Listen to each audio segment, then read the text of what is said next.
नमस्कार, Venus astro में आप सभी का मैं स्वागत करती हूँ। जैसा कि आप सभी जानते हैं कि कल शिवरात्रि है, महादेव का और पार्वती जी का प्यारा सा दिन है।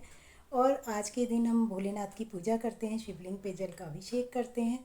तो मैं थोड़ी सी चीज़ें आपको शिवरात्रि के इस पावन त्यौहार के बारे में बताना चाहूँगी कि आखिर आप क्या करके अपने जीवन को और भी अच्छा बना सकते हैं और क्या क्या महत्व है इस शिवरात्रि के।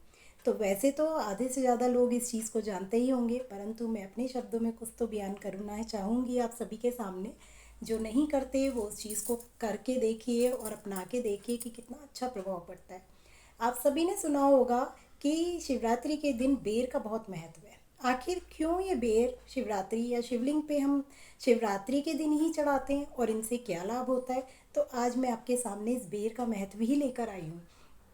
क्योंकि पंचामृत सभी ने सुना है कि पंचामृत तो चढ़ाते ही हैं।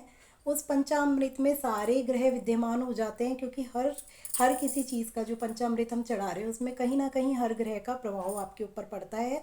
और जैसे आप एक एग्जाम्पल के तौर पे आप ले लीजिए कि दूध चढ़ाते हैं, उससे आपका चंद्रमा अच्छा होता है। शहद उसमें होता है, उसका संबंध आपका मंगल देव से होता है। तो इस तरीके से कहीं ना कहीं सारे ग्रह का संबंध उस पंचामृत में आ जाता है। और जब आप इस पंचामृत से अभिषेक करते हैं भोलेनाथ का, तो बहुत अच्छे प्रभाव आपको मिलने लगते हैं। पंचामृत के साथ साथ आज के दिन अब मैं बेर की बात बताने जा रही थी। तो बेर का महत्व आप सभी ने सुना होगा। तो वो जो मैंने पढ़ा है वो मैं आपको बता रही हूँ। ऐसा कहा जाता है शिव पुराण में कि माता पार्वती शिव जी को जो भोग लगाया करती थी वो बेर का भोग लगाया करती थी, क्योंकि कैलाश पर्वत में सबसे ज़्यादा बेर ही उगते थे। तो और कहा बेर का जो स्वरूप है वो एक शिवलिंग जैसा ही प्रतीत होता है, इसलिए उसको महत्व भी बहुत दिया गया है बेर को। और बेर को चढ़ाने से कहते हैं कि आपके आर्थिक संकट दूर होते हैं जब आप शिवलिंग पे बेर चढ़ाते हैं, और उसके बाद आप उसको प्रसाद के तौर पर खाते भी हैं, ग्रहण भी करते हैं। तो इसका प्रभाव आपके जीवन में बहुत अच्छा आता है। आर्थिक तंगी से मुक्ति मिलती है। यदि आपके जीवन में शत्रु बहुत हैं तो शत्रुओं का विनाश करते हैं ये बेर। तो शिवलिंग पर वैसे भी कहते हैं कि जब आपने जो चीज़ उनको अर्पित कर दी भोलेनाथ को, तो वो आपको रिटर्न में तो मिलेगी ही। वो हमेशा आपको अच्छा ही देंगे जब आप उनको कोई भी चीज़ समर्पित करते हैं। तो इस तरीके से ये बेर की बहुत ही प्यारी, और बेर में बहुत सारे, अगर आप साइंटिफिक देखें तो इसमें विटामिन सी की मात्रा है, पोटेशियम है, काफ़ी कुछ इसमें मतलब अच्छी चीज़ें पाई जाती है। इसलिए बेर का सभी लोगों को बेर खाने भी चाहिए। ये नहीं कि केवल आपने चढ़ाए हैं, आप उनको बांटिए भी, खाइए भी। और ये बेर आपकी ज़िंदगी में एक जादू सा काम करेंगे कि आपको लगेगा कि हाँ, कुछ मेरे जीवन में कुछ तो नया हुआ है। तो अक्सर लोग, वैसे हम सुनी सुनाई बातें होती हैं और जो लोग दूसरे लोग कर रहे होते हैं हम फॉलो कर देते हैं कि अच्छा ये चढ़ाने चढ़ा दिया।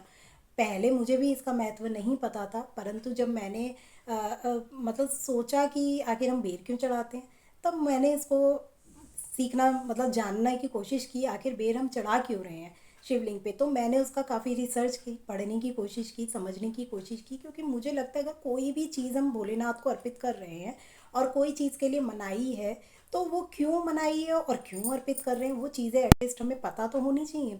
तो मैंने वो पता करके ही ये वीडियो बनाई है कि बेर हम क्यों चढ़ा रहे हैं। उससे एक तो मैंने पढ़ा कि शत्रुओं का नाश होता है, दूसरा आर्थिक तंगी से आपको छुटकारा मिलता है। और कहते हैं अगर आप बहुत लंबे समय से कोई रोग से ग्रसित हैं और अच्छे से कामना करके आप भोलेनाथ को चढ़ा रहे हैं, उनका दर्शन कर रहे हैं, तो आपके रोगों से भी आपको मुक्ति मिल सकती है। इतनी जादुई ताकत। वैसे भी कोई दिन जब रखा जाता है कि महाशिवरात्रि है या जन्माष्टमी है, तो उसमें कुछ ना कुछ तो ऐसा चमत्कार होता होगा ना, तभी हम उस दिन विशेष कर पूजा करते हैं। क्योंकि बाकी दिन जब आप देखेंगे कि मंदिरों में इतनी भीड़ नहीं होती है, आप भोलेनाथ के मंदिर जाइए, खाली अक्सर खाली ही मिलेगा आपको। आसपास के मंदिर, बहुत कम ऐसे मंदिर होते हैं जहाँ ऑल टाइम भीड़ होती है। परंतु ये एक ऐसा दिन है जहाँ पे लगभग सभी मंदिरों में काफ़ी भीड़ होती है। तो कुछ ना कुछ तो चमत्कार होगा ही होगा, क्योंकि महाशिवरात्रि है, भोलेनाथ और पार्वती जी का मिलन का भी कहा जाता है कि उनका विवाह हुआ था। और काफ़ी कुछ चीज़ें महाशिवरात्रि से आप जानते भी होंगे, समझते भी होंगे।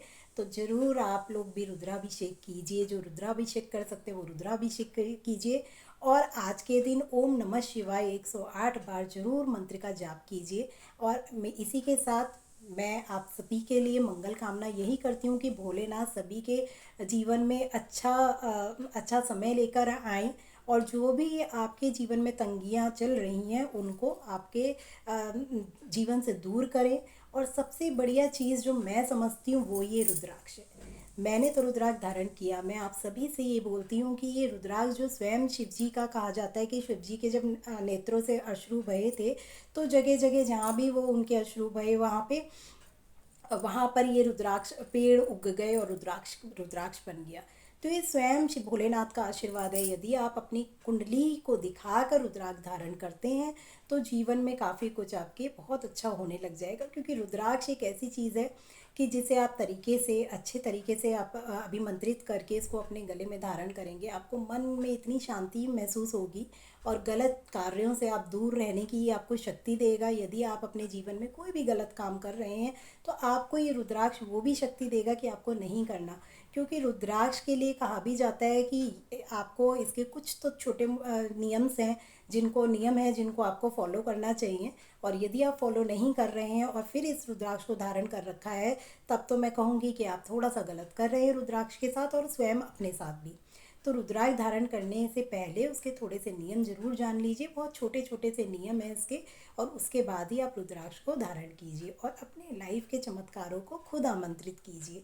माँ लक्ष्मी की भी कृपा बरसती है जब आप भोलेनाथ की पूजा कर रहे हैं, उस पर दही का अभिषेक कर रहे हैं, क्योंकि दही को शुक्र ग्रह से जोड़ा गया है कि दही से अभिषेक हम भोलेनाथ का करते हैं तो माँ लक्ष्मी बहुत ज़्यादा खुश होती हैं। तो इसी के साथ आपने आज जाना कि क्या क्या चीज़ें आपके जीवन में मंगलमय कर सकती हैं। आज के दिन महाशिवरात्रि आप सभी के जीवन में बहुत खुशियाँ लेकर आए। आप सभी भोलेनाथ की पूजा कीजिए और आज के दिन उन्हें खूब प्रसन्न कीजिए। ओम नमः शिवाय का जाप जरूर कीजिए। आप सभी को ओम नमः शिवाय।